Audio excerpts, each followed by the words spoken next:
오늘은 자막이 없는 주일입니다. 그래서 여러분들이 성경을 찾으시는 수고를 하셔야 됩니다. 시편 37편 5절 6절. 제가 가진 성경은 구약 828페이지. 다 찾으신 줄 믿고 한 목소리로 합독하도록 하겠습니다. 내 길을 여호와께 맡기라. 그를 의지하면 그가 이루시고 내 의를 빛같이 나타내시며 내 공의를 정오의 빛같이 하시리로다. 아멘. 오늘 함께 은혜 받을 말씀의 제목은 삶과 믿음입니다. 기독교인들이 부딪히는 신앙의 문제 중에 하나가 음주와 흡연입니다. 어느 분이 목사님께 찾아와서 심각하게 묻습니다. 목사님, 술 담배 하면 천국에 못 갑니까? 그러니까 그분은 어저께 참 못 끊으셨나 봐요. 그렇죠? 말씀드렸듯이 술 담배는 신앙의 인격과 거룩의 문제지 구원의 문제는 아닙니다. 혹 어느 분이 술 담배 때문에 나 교회 못 다닌다 그러면 괜찮다고 그냥 멱살 잡고 끌고 나오시기를 축원합니다. 그렇게 심각하게 묻는 교인에게 목사님이 이렇게 대답합니다. 성도님, 걱정하지 마세요. 술 담배 한다고 해서 천국에 못 가는 게 아니에요. 그렇지만 어떻게요? 그렇지만 천국에 가겠다라는 사람이 그런 모습이어서는 안 되겠지요. 아멘은 안 하셔도 전에 어느 청년이 저한테 와서 상담을 좀 하자고 그래요. 그래서 시간을 내 가지고 그래 무슨 얘기냐 그랬더니 자기 회사에 자기 부서에 부장님이 있는데 그 부장님이 집사님이랍니다. 그래서 그 회사에는 신우회도 있어서 한 달에 2번 화요일 날 첫 번째 주, 셋째 주 이제 화요일 날 모여서 예배도 드리는데 그래서 거기서 사회도 본대요. 근데 자주 빈 영수증을 가져와서 그 처리를 해달라고 이렇게 얘기를 한답니다. 맨 처음에는 그냥 바빠서 영수증을 못 썼나 보다 했는데 자주 그렇게 하니까 이게 슬슬 의심이 가는 거죠. 아니 부장님이나 돼서 또 집사님이라는데 왜 빈 영수증을 가져와 가지고 나한테 이렇게 처리를 하라고 그러지? 어떻게 집사가 돼서 그럴 수 있는가? 같은 교인이라는 게 참 창피하다. 나는 출근길이 시험길입니다. 막 이렇게 이야기를 하는 거예요. 그래서 난 부서 옮기고 싶다. 막 이렇게 얘기를 하는 거예요. 그래서 그랬죠. 너무 바빠서 정말 빈 영수증을 가져왔을 수도 있지 않느냐. 그렇게 생각하는 것이 좋지 않겠느냐. 대신에 옮기고 싶다면 우리 기도하자. 기도하면 하나님이 더 좋은 길로 인도해 주실 것이다. 하면서 이제 위로하면서 기도를 했는데 정말 얼마 안 가서 이제 부서가 옮겨졌던 그런 일들이 있었습니다. 그래요. 성도라면은 삶 속에서 신앙과 이 믿음, 그 다음에 생활과 삶에서 뭐를 느끼냐면 괴리들을 느껴요. 정말 내가 이렇게까지 하면서 믿어야 되느냐? 아니면 내가 사회생활에서 뭐 이런 내가 처분을 이런 대우를 받아야 되는가? 이렇게 생각이 되고 하지요. 하다못해 시장에서 어떤 분은 물건값 깎는 것도 목사님 이거 물건값을 깎아야 돼요? 말아야 돼요? 이렇게 물을 때가 있었어요. 그렇지 않습니까?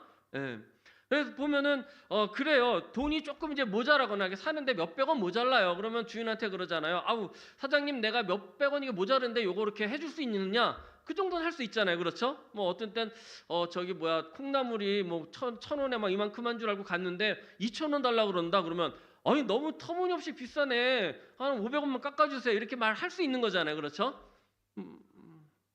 안 깎아보신 분들처럼 꼭 마트 가서 깎아달라고 그러시는 문제는 우리가 교인인 게 티가 난다라는 겁니다. 그래서 주인들이 그렇게 얘기하죠. 꼭 물건값 깎는 사람들은 누구라 그래요? 어디 다니는 사람들이라 그래요?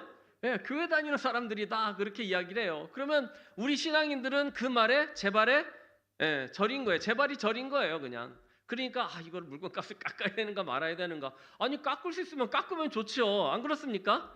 깎을 수 있으면 깎으면 돼요. 그런데 그냥 제발 저린 그런 문제들까지 있더라는 거죠. 이렇게 성도는 사람 사이의 갈등이나 직장의 문제나 사회의 문제나 뭐 물질의 그런 문제들이나 선택의 순간들까지 믿음이 필요하더라라는 것입니다. 믿음을 가져와야 돼요.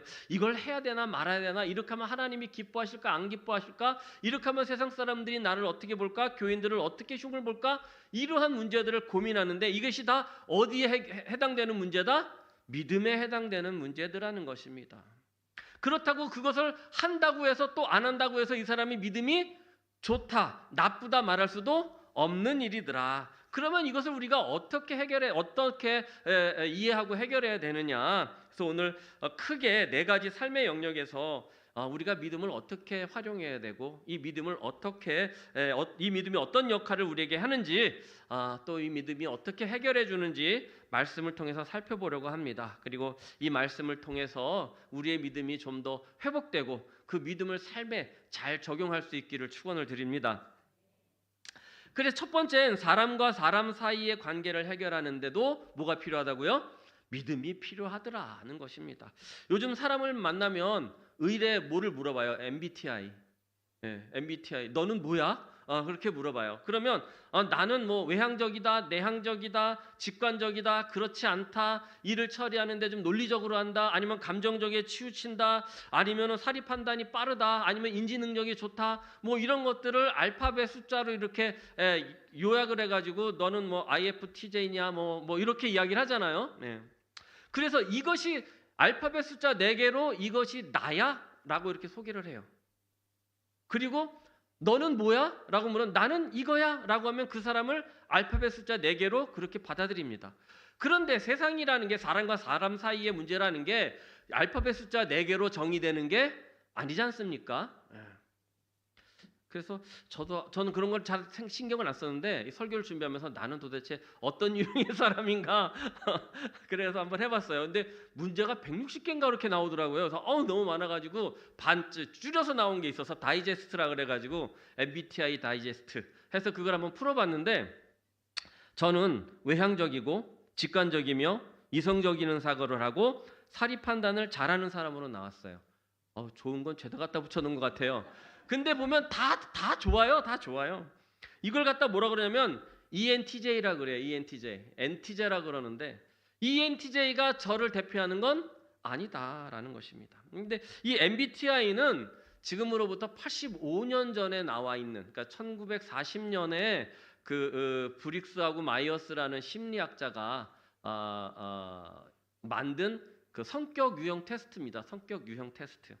그러니까 이미 한 세기 전에 만들어 놓은 데이터이기 때문에 지금하고는 많이 틀릴 수 있고 또 이 알파벳 숫자 4개가 나를 대표하고 상대를 이야기하는 것이 아니다. 그걸로 이해해서는 되는 것이 아니다. 왜냐하면 그것 말고도 우리가 부딪히는 문제들이 많아요, 적어요?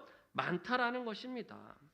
그래서 나한테 맞는 유형이나 안 맞는 유형은 어떤 유형의 사람인가를 또 살펴보니까 궁금해서 조사해보니까 다 어울려요. 다 어울려. 그러면서 마지막에 뭐라 그러냐면 사람과 사람 사이에 중요한 것은 서로의 차이를 존중하고 조율하라. 이렇게 되어 있는 거예요. 아니 그 말은 누가 못합니까?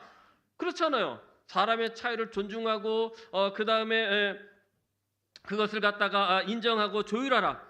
성경에서도 이렇게 말씀합니다. 로마서 12장 18절 우리 한번 읽어볼까요? 시작. 할 수 있거든이 너희로서 모든 사람과 더불어 화목하는 거예요.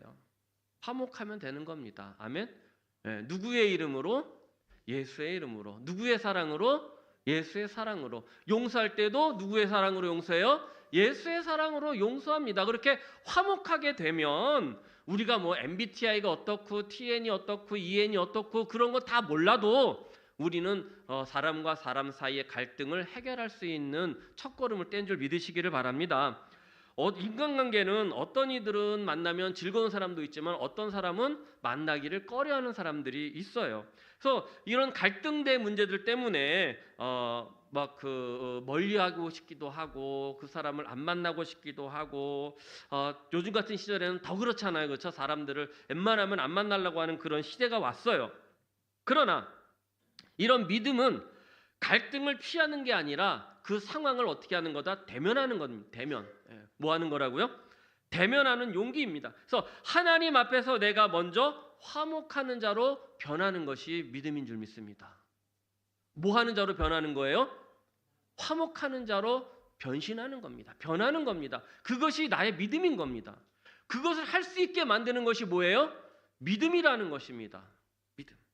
어느 분이 간증을 하셨어요. 한 성도하고 성도님이 이제 자기 친구하고 아주 사소한 것 때문에 싸웠다는 거예요.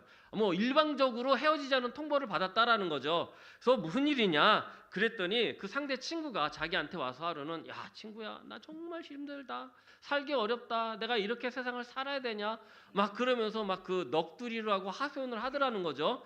그래서 이 사람이 저기 막 아이였었나 봐요. 그러니까 막 좀 소심하게 듣고 혼자서 이제 막 이제 생각을 하다가 이 친구가 나한테 좀 도와달라고 그러는 건가? 이렇게 얘기를 한 거죠. 근데 이 사람은 이야기하는 상대방은 외향적인 거라 그냥 자기 이야기를 막 넋두리처럼 풀어놓은 건데 이 사람은 좀 소심한 성격이고 많이 생각하는 사람이라 이 사람이 나한테 좀 도와달라고 그러나 돈 좀 달라고 그러나 내가 좀 어디 돈이 있나? 해가지고 정말 없는 돈 친구니까 없는 돈 만들어가지고 이렇게 해가지고 몰래 이렇게 주머니에다가 친구야 어려울 때 써 해가지고 이제 이렇게 넣어준 거예요. 그런데 뭐 친구 사이에 돈을 줄 수도 있고 받을 수도 있잖아요. 근데 이 사람은 내가 어렵다 그랬는데 이야기를 듣고 돈을 주니까 뭐가 상했어요? 자존심이 상한 거예요.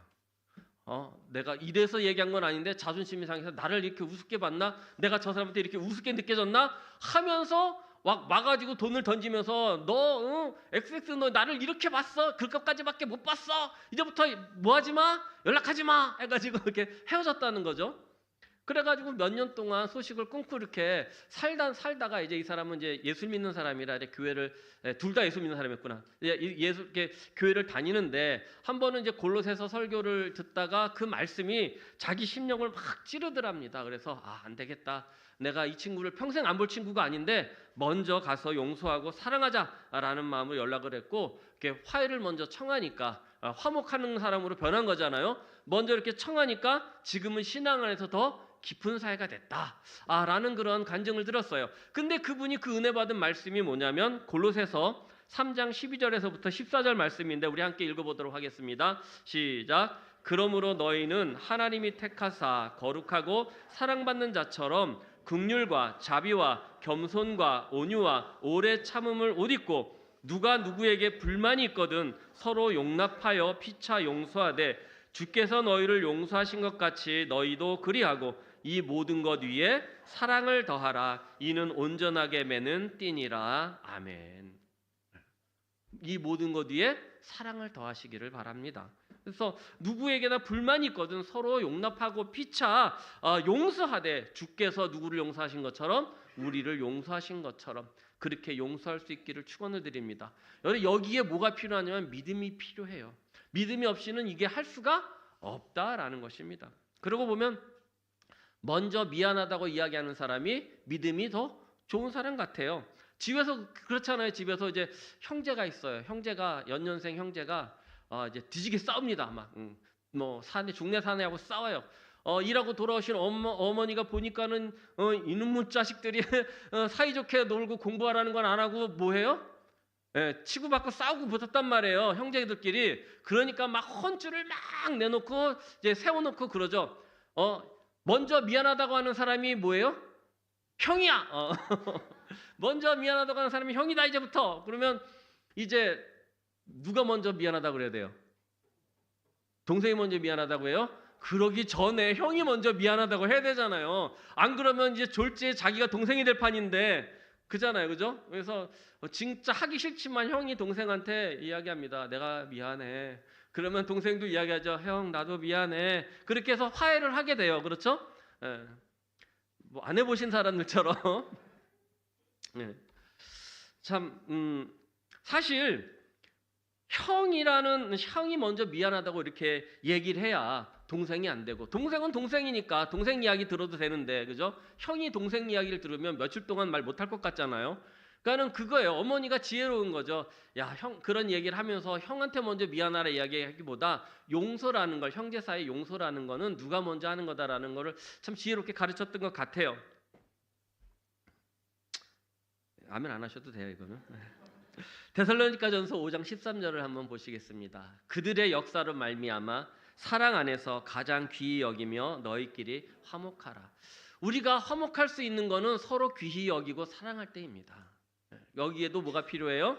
믿음이 필요하다라는 것입니다. 이렇듯 먼저 용서하고 긍휼한 마음으로 자비를 베푸는 일, 불만이 있어도 용서하고 오래 참아주는 힘, 미워도 서운해도 살아갈 수 있는 힘은 하나님의 말씀을 믿는 뭐예요? 믿음.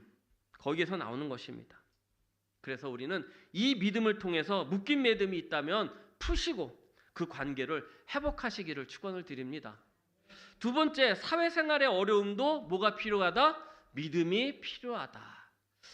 잠언서 3장 5절부터 6절 이렇게 말씀합니다. 너는 마음을 다하여 여호와를 신뢰하고 내 명철을 의지하지 말라. 너는 범사의 그를 인정하라. 그리하면 뭐예요? 다 같이 시작. 내 길을 인도하시리라. 어디로 가야 될지 모를 때, 내가 어떻게 해결받을지 모를 때, 이런저런한 사회 문제 속에 갈등이 일어날 때, 하나님 나 어떻게 하면 좋아요 할 때 하나님께 의뢰하면 하나님이 우리의 길을 어떻게 해주신다고요?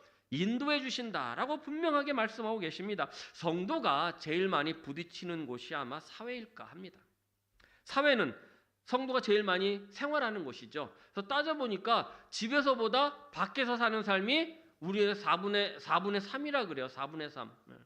열심히 워커홀릭은 어떻게 되냐면 하루에 8시간 집에 와서 자는 시간 빼고는 다 밖에서 있는다 그러잖아요. 그렇게 서두에도 말씀드렸듯이 사회는 동료들 간에 부딪히는 그런 갈등이 있는 곳이기도 하고 세상 사람들과 부딪히는 곳입니다. 그래서 거기를 영적 싸움터다 이렇게 이야기도 하지요. 그런데 알아야 될 것은 이런 문제가 닥치면 무엇을 해야 되냐면 먼저 하나님께 지혜를 구해야 됩니다. 하나님께 의뢰해야 됩니다. 그러면 하나님께서 내가 갈 길과 할 일을 어떻게 해주신다고요? 알려주신다라고 말씀합니다. 베드로전서 5장 7절 이렇게 말씀합니다. 다 같이 시작. 너희 염려를 다 주께 맡기라. 이는 그가 너희를 어떻게 하셔요? 돌보신다는 거예요. 우리 염려를 다 누구한테 맡겨요? 주님께 맡기는 겁니다. 여기에 뭐가 필요해요? 믿음이 필요합니다. 믿음이 없으면 이거를 내가 해결하면 되지. 내가 더 똑똑한데 누구한테 물어보면 되지. 그 사람은 경험이 많은데. 하지만 하나님을 먼저 찾는 이 힘은 어디서 오느냐? 나의 믿음이 회복될 때 오는 줄 믿습니다. 그래서 사회생활과 믿음이 부딪히는 이유 중에는 성도가 사람한테 인정받고 사람한테 평가받으려고 하는데 더 집착을 하기 때문이더라는 것입니다. 그러나 성도는 사람보다 누구한테 인정받아야 돼요? 하나님 앞에 인정받기를, 하나님을 기쁘시게 하기를 간구해야 된다라는 것입니다. 우리 진흥원 교재 중에 일터에서 하나님을 경험하는 삶이라는 책이 있어요. 여기에서 말하는 걸 제가 이렇게 좀 잠깐 소개를 해드릴 건데, 일터는 하나님을 경험할 수 있는 최고의 장소요 기회다라고 말합니다. 그래서 여기에서 제가 말씀드리는 것을 잘 들으시고 사회생활에서 믿음을 어떻게 활용할지를 잘 깨닫기를 바랍니다. 먼저 하나님의 계획하심과 세상에는 분명한 차이가 있다는 걸 인식하라고 이야기합니다. 그래서 우리가 세상 속에서 살면서 승리하지 분명한 건 있지만 같은 게 아니다 뭐다? 다르다라는 겁니다. 세상과 하나님 믿음 사이에는 분명한 차이가 있다는 걸 인식해야 돼요. 그래야 나를 일터로 보내신 하나님의 의도를 빨리 깨달을 수 있다는 것입니다. 두 번째, 내가 일터에서 일할 때 필요한 모든 것, 그러니까 유혹을 이기는 힘이나 아니면은 상사를 대하는 지혜나 아니면 그런 갈등을 이겨내는 그런 힘이나 세상에서 그런 일터에서 믿음을 지켜내는데 필요한 모든 것들을 하나님께서 어떻게 해주신다? 공급해 주신다. 하나님께서 해주신다라는 것을 믿는 믿음이 필요하다라는 것입니다. 그러면 내가 일하는 곳이 뭐로 변하느냐? 하나님의 영역으로 바뀝니다. 그곳이 예배의 장소로 바뀐다라는 거예요. 그곳이 예배의 장소, 하나님의 영역으로 바뀌면 내 일터가 뭐가 되느냐면 교회가 되고 내 일터가 내 승리의 장소가 된다라는 것입니다. 그러면 다른 사람들이 나를 통해서 하나님이 일하심을 어떻게 해요? 보게 되고 경험하게 된다라는 것이죠. 그러면 그곳에서 내가 하나님을 경험하고 하나님을 전할 수 있게 되더라. 그러면 전적으로 하나님께서 그 일터를 나의 영역으로 만들어 주신다라는 것이 이 책의 말이에요. 언제 기회 되면 제가 한번 또 여러분들을 모아놓고 교육을 하도록 하겠습니다. 그래서 골로새서 3장 23절 24절에 이렇게 말씀합니다. 무슨 일을 하든지 마음을 다하여 주께 하듯 하고 사람에게 하듯 하지 말라. 24절 같이 시작. 이는 기업의 상을 주께 받을 줄 아나니 너희는 주 그리스도를 섬기느니라. 사람을 섬기는 게 아니라 누구를 섬기는 거예요? 그리스도를 섬기는 거예요. 그래서 우리는 사람에게 인정받는 것이 아니라 하나님께 인정받고 그리스도께 인정받으면 자연스럽게 세상에서도 인정받고 사람에게도 인정받게 되는 줄 믿으시기를 바랍니다. 아유, 먼저 사람한테 인정받아야지, 그래야 출세하지. 이거는 누구의 방법이에요? 사람의 방법. 그러나 하나님께 먼저 인정받아야지, 하나님을 기쁘시게 해야지. 이거는 어떤 방법? 믿음의 방법인 줄 믿습니다. 그래서 사회에서 성도로 부딪히는 모든 문제는 하나님만 바라보는 데서 해결이 시작됩니다. 문제를 하나님께 맡기고 믿음으로 담대히 나갈 때 우리는 사회생활 속에서 평안과 승리를 경험하게 될 줄 믿습니다. 그래서 하나님께서 우리의 믿음을 회복시키시고 인도하시고 어려운 문제들 만나면 극복할 수 있는 힘을 주시기를 축원을 드립니다. 세 번째는 물질을 대하는데도 뭐가 필요해요? 믿음이 필요하다라고 말씀합니다. 빌립보서 4장 11절 13절 다 같이 읽습니다. 시작. 내가 궁핍함으로 말하는 것이 아니라 어떠한 형편에든지 나는 자족하기를 배웠노니 나는 비천에 처할 줄도 알고 풍부에 처할 줄도 알아. 모든 일 곧 배부름과 배고픔과 풍부와 궁핍에도 처할 줄 아는 일체의 비결을 배웠노라. 내게 능력 주시는 자 안에서 모든 것을 할 수 있느니라. 아멘. 우리가 읽은 이 마지막 13절 말씀 유명하고 우리가 참 좋아하는 구절 중에 하나입니다. 그런데 알아야 될 것은 이 13절 내게 능력 주시는 자 안에서 내가 모든 것을 할 수 있느니라 라는 이 말씀은 다른 거, 이거 다가 아니다라는 것이죠. 바울이 복음을 전하다가 감옥에 갇힙니다. 언제 죽을지 모르는 위협 속에서 그는 이제 아주 위험을 당하고 있었지만 그런 상황에도 불구하고 그는 뭐라 그러냐면 내가 궁핍할 때나 풍족할 때나 비천할 때나 배부를 때나 위험한 상황이나 어느 상황에서든지 어떤 비결을 배웠다? 자족하는 비결을 배웠다라고 말합니다. 여러분, 우리가 풍요 속의 빈곤이라고 이야기하고 상대적인 가난이라고 이야기를 해요. 상대적인 가난. 우리가 이전보다 벌써 50년 전보다 지금이 더 어떡한 세대요? 더 잘 사는 시대에 살아요. 그런데 사람들이 느끼는 건 그때보다 지금이 더 어렵다고 그래요. 불과 20년 전에 IMF 시절 지날 때 정말 힘든 시기를 지났다고 그래요. 그런데 지금은 IMF보다 더 어렵다고 그래요. 왜 그러냐 하면 우리가 자족할 줄 모르기 때문에 그런 거예요.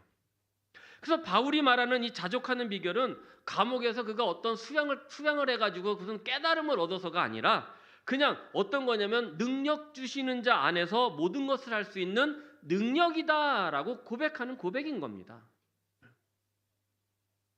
그러니까 바울은 빌립보 교회도 자기처럼 어떤 상황에 있든지 특히 물질이 있고 없음에 따라서 막 믿음이 막 올라갔다 내려갔다 기분이 좋았다 나빴다 그렇게 하지 말고 흔들리지 않는 믿음을 가지고 신앙인의 모습으로 살아라라는 그런 권면의 말씀인 겁니다. 그런데 이 말씀은 그냥 우리 듣기 좋으라고 하는 말씀도 아니고 그냥 능력 주시는 자 안에서 살아라 그런 말씀이라기보다 지금 우리에게 어떠한 물질관리를 가지고 살아라라고 이렇게 권면하는 말씀인 것입니다. 즉 성경은 뭐라고 말씀하시냐면은 돈을 사랑하는 것이 뭐가 돼요? 일만하게 뿌리가 되기 때문에 물질에 대한 욕심은 믿음을 잃게 할 수 있다라고 이렇게 경고합니다. 그렇다고 그러면 우리 돈을 벌지 말으라는 것이냐? 아니에요. 중요한 건 물질보다 물질과 필요를 분별할 줄 아는 능력인 거예요. 내가 물질만 보고 사는 것이냐? 아니면 나의 필요를 채우는 데 필요한 것을 사용하느냐? 이것을 분별할 줄 아는 능력이 필요하다라는 것이죠. 돈은 우리에게 반드시 필요한 필요이지만 우리를 행복하게 하지는 못한다라는 것입니다. 그래서 이거를 분별할 줄 아는 지혜가 필요하다라는 것이죠. 그렇다면 우리는 물질을 어떻게 이해해야 되겠느냐? 자, 따라서 합시다. 물질은 우리에게 은사요, 능력이다. 물질을 가지고 하나님을 잘 섬기고 교회를 세우는데 잘 쓰면 하나님의 귀한 일을 하고 감당하는데 쓸 수 있는 은사가 되고 능력이 됩니다. 그러나 물질을 주여 축복 주시옵소서 복 주시옵소서 해서 쌓아놓는 그걸로만 생각한다면 그때부터 물질은 우상이 되는 겁니다. 저축도 하지 말라는 얘기입니까? 헌금만 하라는 얘기입니까? 아닙니다. 어리석은 부자처럼 그냥 내 쌓아놓은 것만 자랑하다가 그날 영혼을 빼앗기는 그런 자가 되지 마시고 하나님과 이웃을 섬기는데 사용할 수 있는 그러한 믿음의 소유자가 되라는 그런 말씀인 것입니다. 물질은 세상을 사는데 필요한 도구일 뿐이지 최종 목표가 되어서는 안 됩니다. 물질의 주인은 하나님이신 줄 믿고 하나님을 기쁘시게 하는 그러한 목적으로 사용할 수 있는 믿음과 지혜를 소유하시기를 축원을 드립니다. 그래서 마태복음 16 우리가 6장 33절 너무너무 잘 아는 말씀 다 같이 시작. 그런즉 너희는 먼저 그 나라와 그의 의를 구하라. 그리하면 이 모든 것을 너희에게 더하시는 것입니다. 물질을 그렇게 사용할 수 있기를 축원을 드립니다. 마지막으로 삶의 지혜를 더하는데도 뭐가 필요하다고요? 믿음이 필요합니다. 야고보서 1장 5절 너희 중에 누구든지 지혜가 부족하거든 모든 사람에게 후히 주시고 꾸짖지 아니하시는 하나님께 구하라. 그리하면 어떻게 하신다고요? 주신다고 그러셨어요. 삶은 끊임없는 선택의 연속입니다. 그때마다 우리는 하나님께 지혜를 구해야 되겠죠. 예전에 저희 그 같은 기숙사 쓰던 전도사님이 우리 기숙사 같이 있는 그 동역자들한테 기도를 부탁한다고. 우리 후배 전사님들 따라 같이 기도 좀 합시다 해서 기도 좀 해서 며칠 한 2주를 기도했던 그런 기억이 있어요. 근데 그 기도의 내용이 뭐냐면 유학인지 결혼인지였어요. 유학인지 결혼인지. 당시에 그냥 사귀던 그런 자매가 있었는데 그 강남의 어느 굉장히 좀 그 잘 나가는 회사의 사장님이셨어요. 장로님이에요. 근데 자기 딸과 결혼하면 개척한다 그러면 개척도 시켜주고, 그래서 성도가 늘어나서 교회를 짓겠다 그러면 교회도 지어주겠다. 이렇게 이제 한 거예요. 그러나 단 조건은 뭐냐면 지금 결혼하라는 거예요. 어떻게 하라고요? 지금 결혼하라. 왜 지금 결혼하라 그러냐? 이분이 여자분이 조건이 너무 좋아. 아버지도 사장님이지. 이 여자분도 그 어느 피아노 학과 나와가지고 학원을 하는 원장이지. 그런데다가 그렇다 보니까 이 사장님 동료들 그 친구 옆에 그 사업체들 사장님들이 뭐라 그래요? 우리 집으로 보내. 우리한테 결혼시켜. 막 여기저기서 혼처가 들어오는 건데 그래도 이 아버지가 딸이 좋아하는 사람이 누구요? 전도사님이라니까. 그냥 그 끝이 어떨지 뻔히 아는데도 딸내미가 좋다니까 눈 찔끔 감고 불러다 놓고 이야기하길 뭐라 그랬어요? 언제 결혼하라고? 지금. 안 그러면 마음이 바뀔 것 같으니까. 지금. 그러니까 이 전도사님이 그 이야기를 듣고 와서 고심을 하는 거예요. 어떻게 하면 좋을지 모르겠다. 이게 우리 얘기는 자랑 같았어요. 그런데 어쨌든 간에 굉장히 걱정이 되겠죠. 그래서 어떻게 해야 되느냐 하고 이렇게 기도를 하는 와중에 정말로 사도 바울이 아시아로 가는 것을 하나님께서 이제 막으시고 꿈에 마게도냐 사람을 불러가지고 이제 건너와서 우리를 도우라 이렇게 말씀하신 것처럼 결혼하는 길을 다 이렇게 끊으시는 거예요. 누구를 이렇게 이야기를 하러 가자 그러면 끊으시고 그 장로님을 만나러 가자 그러면은 어긋나고 막 이렇게 자꾸 끊겨지게 되고 자꾸 차근차근 이제 유학 가는 길이 이렇게 열리게 되는 거더라는 것이죠. 그래서 보름도 안 돼서 기도를 끝나고 결정을 하셨어요. 나 유학 간다. 딱 그러니까는 그쪽에서 뭐가 나왔냐면은 비자도 나오고 그렇게 다 나와버린 거예요. 그냥 하루 아침에 다 그냥 일사천리로 그냥 딱 해결이 된 거죠. 여러분, 이사야서 30장 21절에 이렇게 말씀하십니다. 너희가 오른쪽으로 치우치든지 왼쪽으로 치우치든지 내 귀에서 말소리가 내 귀에 들려 이르기를 이것이 바른 길이니 너희는 이리로 가라. 이렇게 하나님이 말씀해 주신다라는 거예요. 우리가 정말 갈피를 못 잡고 이리 갈까 저리 갈까 힘들어할 때 하나님을 바라보는 믿음이 있다면 하나님께서 우리에게 뭘 들려주세요? 음성을 들려주신다라는 것이죠. 여러분 결론이 어떻게 나는지 궁금하시죠?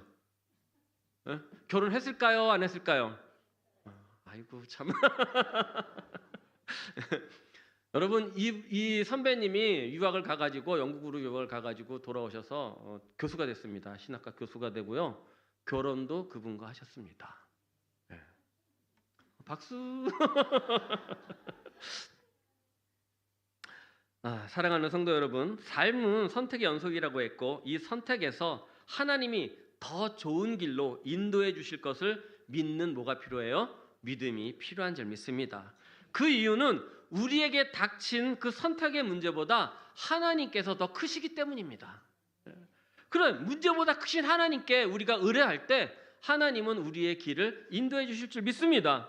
마태복음 19장 26절 함께 읽겠습니다. 시작. 예수께서 그들을 보시며 이르시되 사람으로는 할 수 없으나 하나님으로서는 다 하실 수 있느니라. 아멘. 아멘. 이렇게 믿음의 회복을 주제로 우리가 많은 시간 말씀을 나눴습니다. 우리가 믿음을 회복하고 믿음을 회복하면 방향을 잃고 가던 내 삶의 의미와 목표가 정립이 될 줄 믿습니다. 또 더 나가서 우리의 삶이 회복되고 하나님의 그 기쁨을 누리는 그러한 삶을 살게 될 줄 믿습니다. 시편 37편 5절 6절 오늘 읽은 본문 말씀 우리 한번 다 같이 읽어보도록 하겠습니다. 시작. 내 길을 여호와께 맡기라. 그를 의지하면 그가 이루시고 내 의를 빛같이 나타내시며 내 공의를 정오의 빛같이 하시리로다.